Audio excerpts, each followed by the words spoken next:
A couple months ago, I came up with a list of underrated 90s hip-hop albums, and I broke down my thoughts counting down 20 hip-hop albums from the 90s that I thought were underrated. Well, now I'm back with the same exact format and concept for the 2000s. The 90s were a pivotal decade for the evolution of hip-hop, and were home to the genre's golden age at the very beginning of the decade, its G-Funk and East Coast Renaissance eras in the middle, and the unfortunate commercialization at the end of the 90s. After the commercialization or shiny suit era, underground factions began to emerge, and as we went into the 2000s, hip-hop was a bit more divided in its sound, and was subsequently a bit more diverse and broad as the 2000s gained steam. So to narrow down 20 underrated albums from the 2000s was a bit harder than the 90s in one sense. In another sense, it was actually easier, as I just think there was more music to choose from. So just like I did in the 90s, I've selected 20 hip-hop albums that I don't think receive enough love or attention, and to me, are underrated. In this video, I'll be counting down numbers 20 through 11, with numbers 10 through 1 coming in a separate part 2 video. Alright, so let's get into it. I'm going to start this list with one of the most celebrated rappers from both the golden age and the rest of the 90s, and that is Masta Ace. In the first half of the 2000s, he released two incredible concept records, and for the first entry on my list, I'm going to focus on his 2001 album, Disposable Arts. So, the Brooklyn rapper and the former Juice Crew member enjoyed some solid success in the 90s with his group Masta Ace Incorporated. By the turn of the century, he kind of emerged as sort of like a beacon for these new uncertain times in hip-hop. So in the fall of 2001, Disposable Arts dropped, and it told a concept, which is a tactic that Masta Ace would employ on many of his albums moving forward. So Disposable Arts shows Masta Ace playing the role of a man released from prison, returning to his native Brooklyn, before enrolling in a fictional rap university, which makes for a really fun story. Production on this album is handled by a number of prominent underground names, and it fits the style of Ace's rapping rather nicely, providing solid turn-of-the-century boom bap with lush sampling. Standouts include Too Long, Hold You, and Acknowledge, which was actually a diss track aimed at the Philadelphia crew The High and Mighty. Ace tells the concept pretty well on his own with his distinct punchline rapping style. He employs guest appearances quite strategically with names like Jean Grey, Young Z, Wordsworth, King T, Rod Digga, and MC Paul Barman, among others. So in my eyes, anytime you have a concept album in hip-hop, guest appearances can really make or break the album. For Disposable Arts, it really worked. So many Masta Ace fans seem to prefer his 2004 album, A Long Hot Summer, which is kind of one reason why I think Disposable Arts is a bit underrated. This is a rare example of a golden age rapper trying to make it in this brave new world of hip-hop some 10 years later, and I think in the case of Disposable Arts, Masta Ace did a wonderful job, and this album is absolutely worth your time. Number 19 on my list is the 2002 release from Southern abstract underground rapper Count Bass D, and that's the album Dwight Spitz. Count Bass D actually had a promising situation in the mid to late 90s, being signed to a mid-sized record label, but unfortunately for him it didn't really work out, and he sort of went back to the drawing board as an artist. He would teach himself how to produce, he would make a key underground alliance, and came back with a great album in 2002 that is today an underground staple. The first thing that really stands out to me about Dwight Spitz is that Count Bass D sort of embraced that shorter track length, and almost kind of teased his production chops before kind of ending the song or loop abruptly. This is a tactic that big producers of the 2000s like Madlib and J Dilla would go on to really employ in the years following Dwight Spitz. His production is unorthodox, it's very sample driven, it's dynamic without being dramatic. His voice is very gruff and nasal, and his delivery is laid back but sharp. He brings kind of like a playful sense of humor both to his lyrics and his production, and this juxtaposes some of the harder samples. Perfect example of this is on Blues for Percy Carey, where he chops a vulgar vocal sample over a bright piano beat. Another standout for me is the song Sanctuary, where he actually takes a vocal sample from Jim Morrison of The Doors. And now the key underground alliance I had mentioned earlier shows up on the songs Quite Buttery and Make a Buck, and that is none other than MF Doom. I'm not really sure how Doom and Count Bass D linked up, but they did have a working relationship at the time, and a small part of this album's legacy actually does have to do with the Doom appearances. And Count Bass D demonstrates actually throughout most of the album that he doesn't need guest appearances to carry this thing, but having a pre-vaudeville villain and pre-mad villainy MF Doom on the track certainly does not hurt your album stock. So Count Bass D has released many albums. He's got a very broad discography, and this is actually the least underrated out of his entire discography. For me, this is another case in general where I feel like not enough people know about the artist and the album. Dwight Spitz is a clinic in early 2000s DIY hip-hop, and if you're an underground head and you haven't gotten to this one yet, please make sure you do. For number 18, I want to bring some attention to a group that I absolutely love, one of the most important groups for me when I was in my teens and 20s and going through some dark, anxious times. Their name is ridiculous, but Cunninglynguists are some of the deepest minds in all of underground hip-hop. Consisting of rappers Deacon the Villain and Natty and rapper and producer No, the group hails from Kentucky and is actually one of the most celebrated artists of the underground South. Their 2005 album, A Piece of Strange, is an emotional, bittersweet masterpiece and is one of the most celebrated non-mainstream Southern hip-hop albums of the 2000s. And while I think A Piece of Strange is their best, it's actually their album after A Piece of Strange, 2007's Dirty Acres, that I'm going to focus on here. This is one of those albums that kind of lives in the shadow of its predecessor, and it's a conscious masterpiece that takes a lot of cues from A Piece of Strange, but focuses a bit more on the group's home state, Kentucky, and their identity as well. On Dirty Acres, the group calls out the racism that exists there, in particular on the song KKKY, and spends much of the album making politically conscious statements over morose, soulful beats. There are decadent bass lines and southern fried guitar licks throughout, some of which is live instrumentation, some of which is sampled by No. But then there are these dark, mysterious, atmospheric passages like Dance For Me and Things I Dream. The song Gun kind of mixes these styles together nicely and features rapper Shiesty Christ. And Valley of Death is a proud, furious song with a strong but extremely emotional undertone. You gotta give a lot of credit to No for cooking up just some amazing, amazing samples throughout this album. And he even evolves his production style, which is one of the things that made A Piece of Strange so good. And you can definitely tell he made strides forward in the 2 years since A Piece of Strange. And all three rappers work together well, but Deacon the Villain really is the standout here lyrically to me. He really commands the listener's ear. I will recommend pretty much any album by CunninLynguists, as I think these guys are fantastic. I'm excited to hear that they're probably going to have a new album coming out in the first half of 2025. But it's Dirty Acres from 2007 that really does strike a chord with me, as it's not always easy to follow up on an album that's so influential and so widely reaching as A Piece of Strange. But the group really does do it in spades here. Dirty Acres is a fantastic record that is more than worth your time.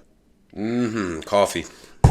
For number 17, we will jump to the year 2008 and the debut album of one of my favorite rappers of all time, and that is Brownsville Ka. His debut album, Ironworks, is the next entry on my list, and while Ka would definitely build from the style that was first debuted here, this is where the solo career of one of the most legendary underground rappers begins. So Brooklyn's Ka had been sort of bouncing around the underground in the 90s with groups like Natural Elements and Nightbreed before joining the New York City Fire Department around the year 2000, which put his career on hiatus. As the story goes, Ka couldn't stay away from the mic, and by the mid-2000s he was writing again, and he made a fairly high-profile appearance on Wu-Tang Clan member GZA's 2008 album Pro Tools, and it was around this time that Ironworks actually dropped as well. This would start a long string of self-produced, self-manufactured solo releases, and it's this DIY attitude that Ka employed that started on Ironworks that made him one of the most heralded figures in hip-hop's underground up until his untimely death in October 2024. Now, I'll be honest, Ironworks is probably one of Ka's weakest projects. It's just not on the level of his later stuff, but it is one that needs to be acknowledged as the beginning of a fantastic career. So of course, Ka's later work in the second half of the 2010s and in the 2020s as well is what solidified him as an underground legend. It's kind of easy for this one all the way back in 2008 to fall under the radar, but this still shows Ka's sharp pen, his wit, his double entendres, his metaphors and similes, and really the pen that we would all grow to love. So this top-notch writing skill is immediately visible on tracks like DNA, Mr. Officer, and Stay Gutter. He tells his street tales, which would become kind of a staple of his music, and shows some extremely clever and forward-thinking wordplay along the way. And he gives the listener kind of a stark reflection of the Brooklyn streets that he grew up on, that he continued to live on into his adulthood, and honestly, it's not for the faint of heart. So while Ironworks is probably Ka's weakest project, it's also his most underrated, far and away in fact. Ironworks laid the blueprint and the foundation for Ka to go on and become one of the most successful underground artists that we've seen here in the 21st century, and he would release 10 more excellent albums right up until his death. Do not overlook this album, do not overlook Ironworks, as it shows the early makings of a genius, a legend, and one of hip-hop's most mysterious figures that left us way too early. For number 16, we have the 2006 debut album of one of the most slept-on collectives in underground hip-hop history, and that's Army of the Pharaohs. In 2006, the collective released their debut album, The Torture Papers, and it consisted of contributions from 15 or 20 MCs, including big names like Vinnie Paz of Jedi Mind Tricks, Chief Kamachi, 7L and Esoteric, Apathy, King Size, and many other MCs centered around the Philadelphia underground. The collective formed in the late 90s as Jedi Mind Tricks kind of broke out, but it did take the collective until 2006 to release an album. The Torture Papers is a 13-track sonic assault that features a busy roster of rappers spitting mostly battle raps over crisp, militant boom bap that certainly isn't a relaxing listen. The opener, Battle Cry, demonstrates a lyrical clinic for many of the rappers over a dramatic, winding beat. Other highlights include Tear It Down, All Shall Perish, and the stunning Into the Arms of Angels, where rappers Phase 1, Crip the War Child, and Vinnie Paz combine for some very personal stories over a beautifully morose guitar beat. This 6-track gives the album some much-needed diversity kind of right in its midsection, before the collective gets back to beating up sucker MCs over dramatic wartime instrumentals for the rest of the record. And I guess that's one criticism I have about this record, is it can run together a little bit. Now, being from Philly, I've always had sort of an ear for Jedi Mind Tricks, for Army of the Pharaohs, kind of for this group of underground rappers. But Philly bias aside, I think this album is just impressive just due to the volume of MCs and even producers on here, as just so many people contributed to this album. It's hard to hold down an hour's worth of material with all these different names and producers and MCs without kind of overwhelming the listener. But in the case of the Torture Papers, it worked well. Many different collectives and groups have tried this type of approach, and honestly few have succeeded the way that Army of the Pharaohs did. And while I don't think this is some classic album, and frankly there's spots on it that haven't really aged well, I think it's a great debut, and I think it's a really good snapshot of how healthy and proud hip-hop's underground was in 2006.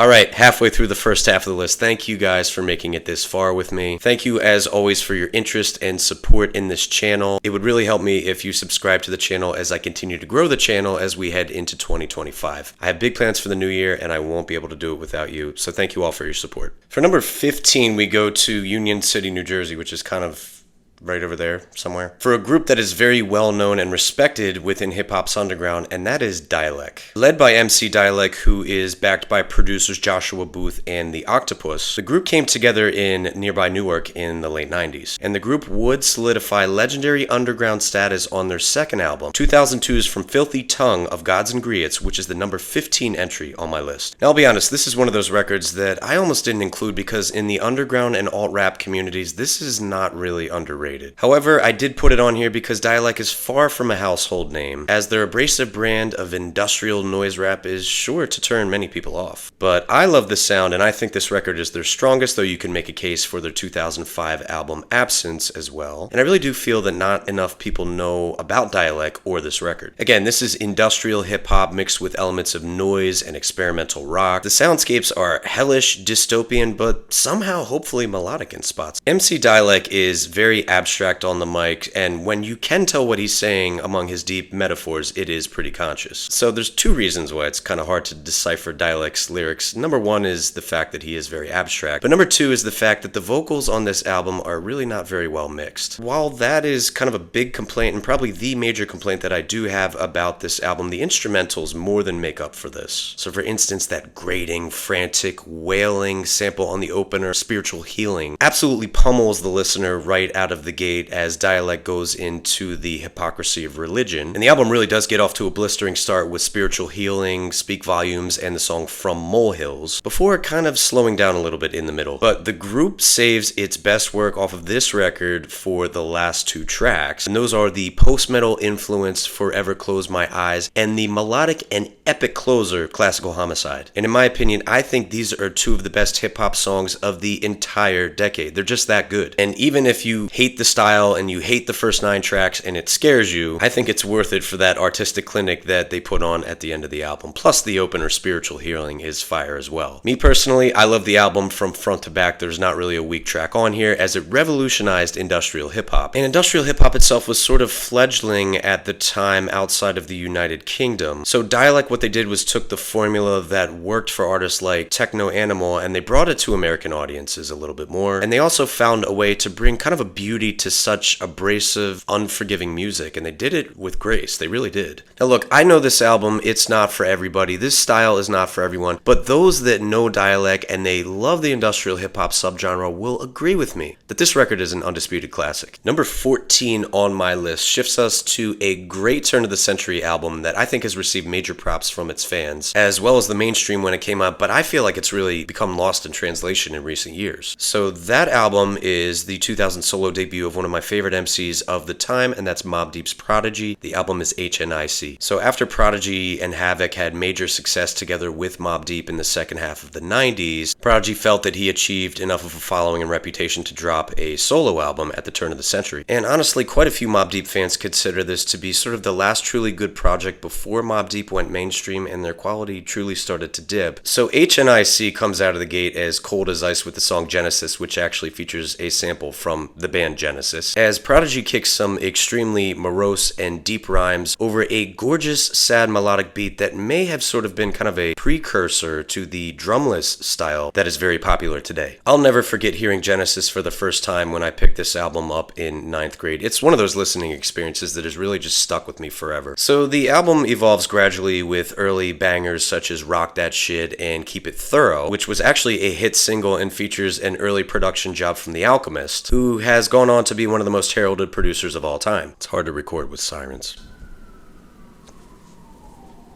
So Alchemist's association with Mobb Deep around the turn of the century really helped him explode after he was kicking around the West Coast underground for about the second half of the 90s. Part of the legacy of this album is that Alchemist really began to gain steam as a producer and really attract some major attention here on the East Coast. The 7th track, Can't Complain, is a hood classic featuring an idealistic beat as Prodigy walks you through a day in his life with one of the infamous mob members, Twin Gambino, and the song is basically a tribute to New York City. So the next two tracks, Infamous Minded and Wannabe Thugs, feature Big Noid and Havoc respectively, before the incredible song 3 comes in, which is another Alchemist beat, that features Queensbridge legend in the making Cormega, who is one of my favorite rappers of all time. Trials of Love and Veterans Memorial hold down the mid-album, while the stunning song You Can Never Feel My Pain features Prodigy closing out the album by opening up about his battle with sickle cell anemia. Prodigy would lose his life in 2017 after a lifelong battle with sickle cell, and nowadays hearing You Can Never Feel My Pain, it hits. It really hits differently. It's hard not to get emotional. Now again, Mobb Deep fans, Queensbridge hip-hop fans, old school 90s New York hip-hop fans probably won't think HNIC is underrated. But I really don't think that casual music fans in general, know about this album enough the way that they may know about the infamous or Hell on Earth by Mobb Deep or even Murder Music. And while HNIC is extremely rough around the edges and it's definitely made for a certain audience, there are many deep personal moments on here as Prodigy really had a dark side, and one of the things that made him great is he really knew how to express it. There is some really truly deep, heartfelt hip-hop here that you really won't find elsewhere. So in my eyes, HNIC is a masterpiece in the Mobb Deep canon. It's also unfortunately one of the last times we would hear real quality from the Mobb Deep camp. But I do think HNIC kind of flies under the radar in Mobb Deep's discography, and therefore it's underrated, and it makes this list at number 14. For number 13, we're going to leave the US and we're going to head to the UK for the debut of a very influential artist, Dizzee Rascal. His 2003 album, Boy in the Corner, was a pioneering record in grime music, and he has since gone on to become one of the most influential figures in British hip-hop history. So if you're British and you're watching this video, you probably don't think Boy in the Corner is underrated at all. But for us here in the US, Dizzee Rascal and Boy in the Corner, they simply just do not receive enough love, and that's something that annoys me a little. So right there at the turn of this century, right in the year 2000 or so, grime was pretty much non-existent even there in the UK. Dizzee Rascal, who was at the time part of the London-based crew Roll Deep, who were grime pioneers, was one of the earlier artists to actually release a full-length grime album. Boy in the Corner came out in the summer of 2003 and sort of helped introduce the world to that bass-heavy, aggressive UK garage-based production that would become a staple in UK hip-hop by the middle of the decade. So Dizzee Rascal himself had a very chaotic voice and flow on this record, and he has sort of a whiny, loud delivery that is definitely unorthodox, but it works, and Dizzee Rascal's storytelling on here is very impressive, especially on songs like the menacing, mysterious opener, Sittin' Here, as well as the song Round We Go. I Love You is a danceable, chaotic track where Dizzee expresses frustrations with the opposite sex, while the song Too Far features a guest appearance from fellow Roll Deep member and fellow grime pioneer Wiley.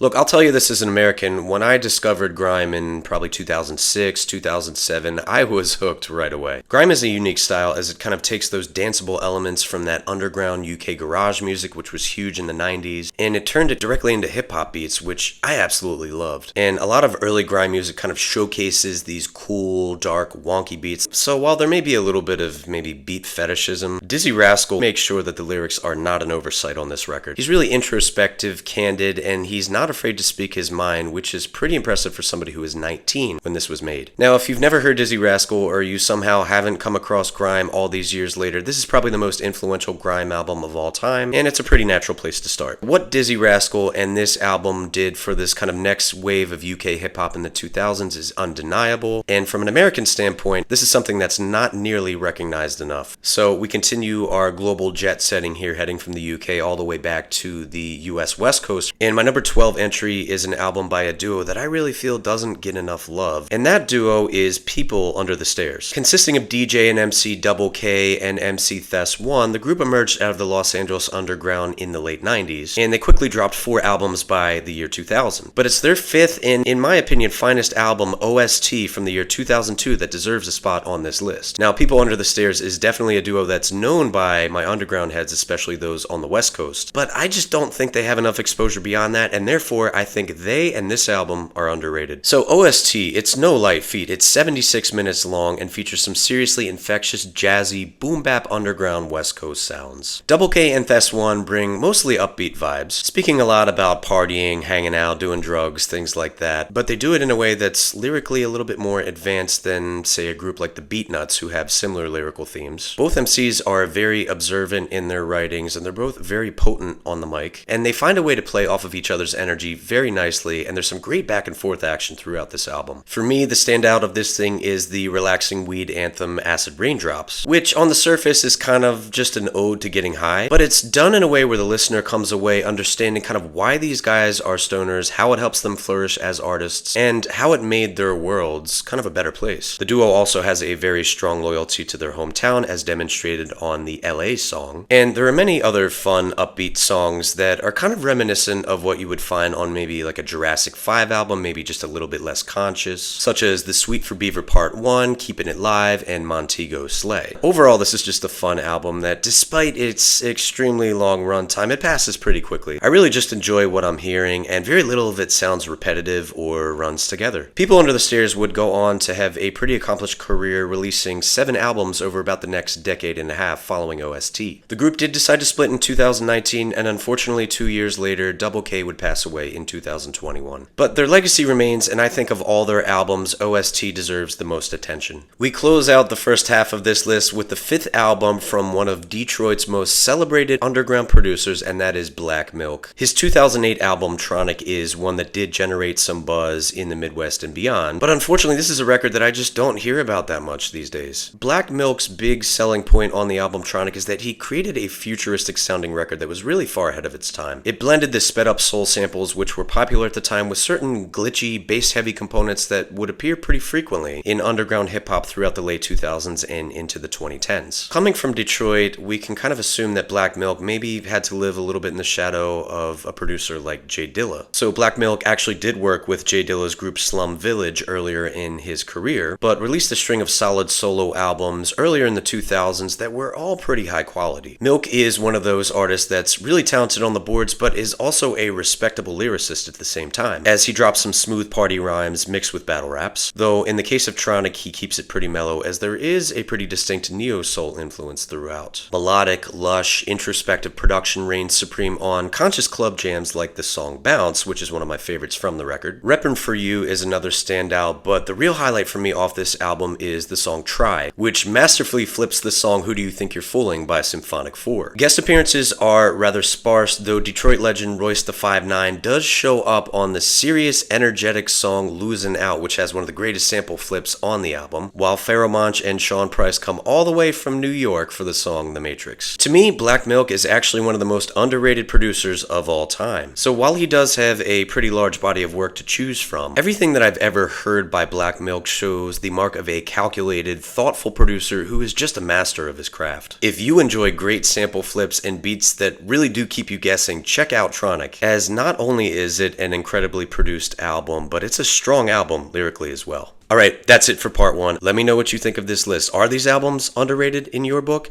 Do you have any suggestions? What are your favorite 2000s hip-hop albums that may be underrated or maybe not? Just know that the rest of the albums on this list for part 2 have already been picked, but I'm still interested to hear your guesses. Alright, see you in part 2.